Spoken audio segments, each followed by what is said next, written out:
Nous avons avec nous en ligne Monsieur Marc Cadieux, qui est président et directeur général de l'Association du camionnage du Québec. Bon après-midi, Monsieur Cadieux. Bon après-midi, Monsieur Pierre. Ça va bien? Ça va avec l'actualité. Donc, il y a des choses qui sont un petit peu plus pénibles, mais on tente de trouver des solutions. Je sens le sujet sur lequel vous allez m'aborder. Absolument, c'est la fermeture du tunnel Louis-Hippolyte Lafontaine pendant plusieurs mois, voire des années, n'est-ce pas? Et ça, il faut se préparer. On sait que l'industrie du camionnage a toujours de la misère. On dirait que cette industrie devrait exister toute seule, pas avec les automobilistes dans les jambes, n'est-ce pas?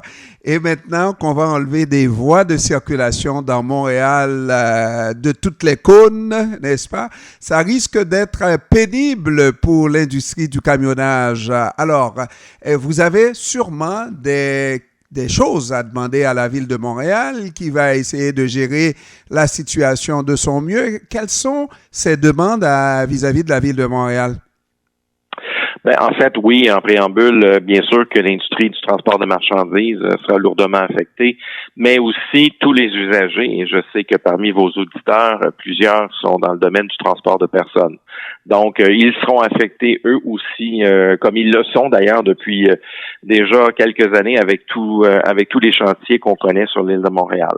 Les discussions que nous avons avec la Ville de Montréal et le bureau de projet sont évidemment des mesures de mitigation. On tente d'amener des solutions.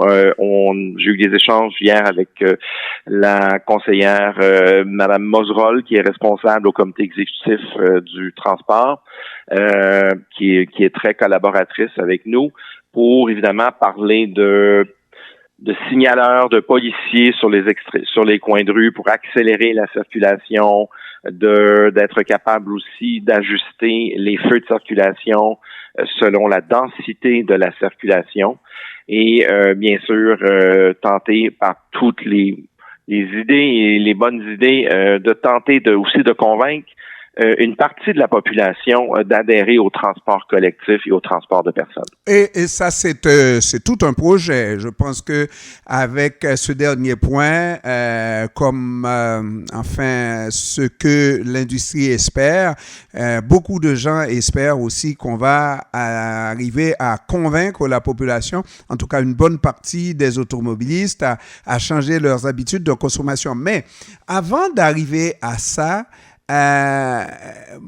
j'ai peut-être une mauvaise impression, moi, lorsqu'on remplace les feux de circulation par des policiers, que ça ralentit davantage la circulation. Je ne sais pas pourquoi j'ai cette mauvaise impression-là. Ben, peut-être l'être humain qui est celui d'observer un policier sur un coin de rue et peut-être un autre élément de distraction qui fait qu'on peut ralentir. Mais je crois que les policiers sont en maîtrise aussi des contrôles de circulation, des feux verts, feux rouges. Donc, ils peuvent bien sûr aider à comprendre sur le terrain même l'utilité de passer un vert, un rouge, selon évidemment ce qu'ils observent sur le terrain. Alors donc, on parle de policiers qui vont continuer, c'est votre demande, l'industrie du camionnage, de continuer à opérer, de policiers qui opèrent, mais avec les feux de circulation, donnant plus la priorité, par exemple, lorsqu'on prend le pont Jacques-Cartier, qu'on est à Des-Lorimiers, on pourrait donner plus de feux verts en direction de Des-Lorimiers que l'autre intersection, on croit. Oui, mais en fait, on comprend que les feux de circulation sont évidemment contrôlés par des synchronismes programmés. Il y a certains maintenant mécanismes qui sont plus sophistiqués, qui arrivent à faire des décomptes et à faire des évaluations. Mais je pense que la personne humaine qui est sur le terrain peut favoriser cette fluidité sur le moment même et à l'examen même de la situation sur le terrain. Donc, c'est un des leviers. Un des leviers. Ouais. Il y en a plus. En fait, le levier le plus important, je pense que c'est celui qu'une société devrait adopter, c'est son transport collectif et son transport de personnes d'une façon beaucoup plus évidente qu'aujourd'hui.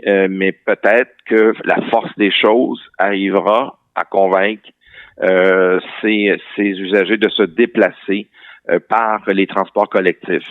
Toutes les agences ont amélioré, offrent une plus grande offre d'autobus. La Société de transport de Montréal ajoute des wagons de métro. Donc, il y a beaucoup de choses qui sont faites, mais évidemment, il faut y adhérer. Maintenant, l'industrie du camionnage du Québec peut appréhender les difficultés à venir.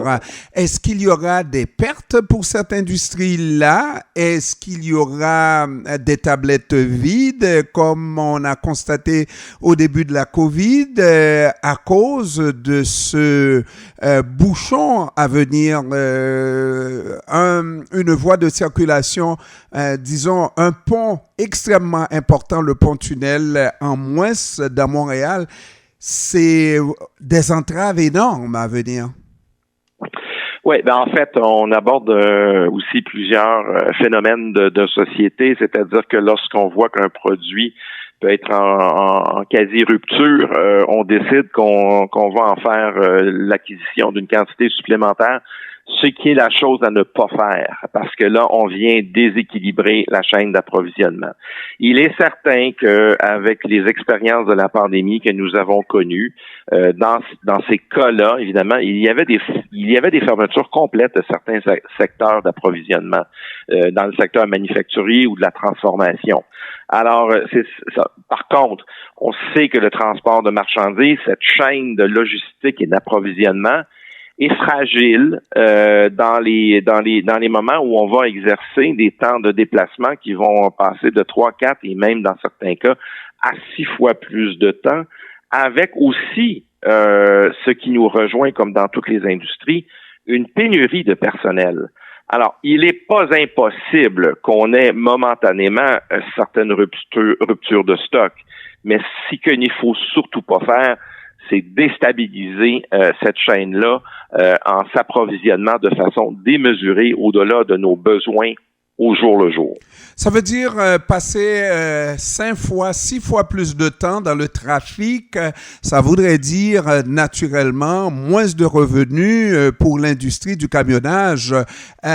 Qui va voir comment assurer, à protéger cette industrie du camionnage, à aider cette industrie du camionnage? Est-ce que vous y pensez déjà à faire des demandes auprès des instances gouvernementales? En fait, le marché répond bien sûr, et vous le savez, lorsque vous allez maintenant, puis je prends toujours l'image du secteur alimentaire, je devrais peut-être pas, ils vont dire que je m'acharne sur eux dans mes modèles d'exemple.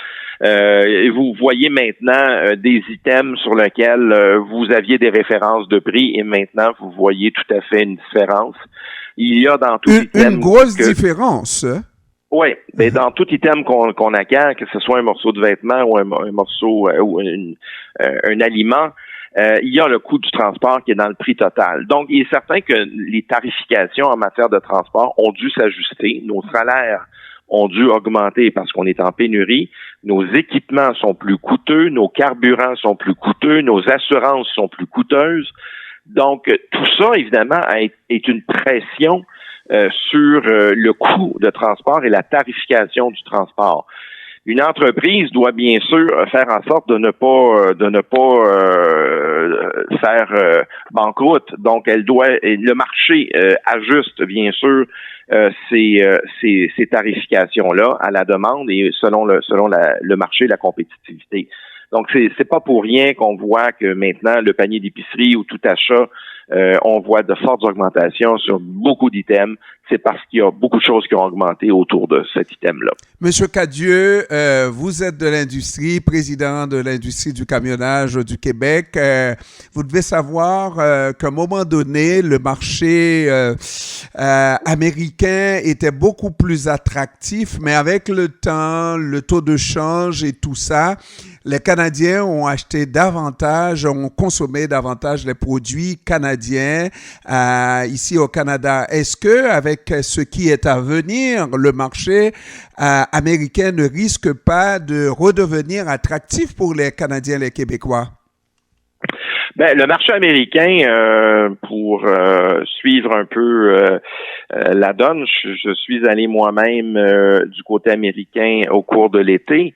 Je vais vous dire que moi aussi, où je pensais que le panier d'épicerie était beaucoup moins onéreux du côté américain, eux aussi ont subi des augmentations. Ils ont les mêmes réalités. Hein. Ils ont des coûts de carburant qui ont augmenté. Mais nous, en plus, c'est un pont-tunnel en moins. C'est oui, 6 heures dans la circulation au lieu de 3 heures.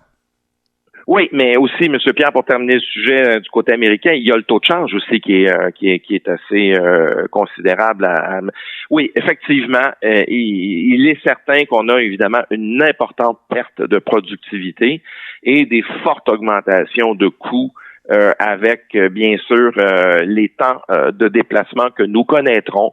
C'est un passage obligé. C'est un chantier de discussion qui est en progrès constant avec les instances gouvernementales.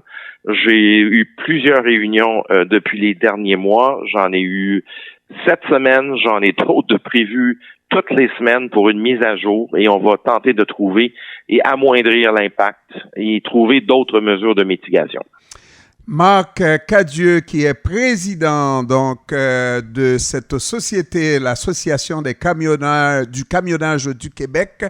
Je vous remercie d'avoir pris du temps de nous parler, Monsieur Cadieux, et je souhaite bonne chance à venir. Et déjà, on est fébrile et que dire dans quelques mois. Merci et bonne route à tous vos auditeurs qui nous écoutent. Merci, au revoir. Au revoir. Et 17 minutes, mesdames, messieurs, on fait un autre tour à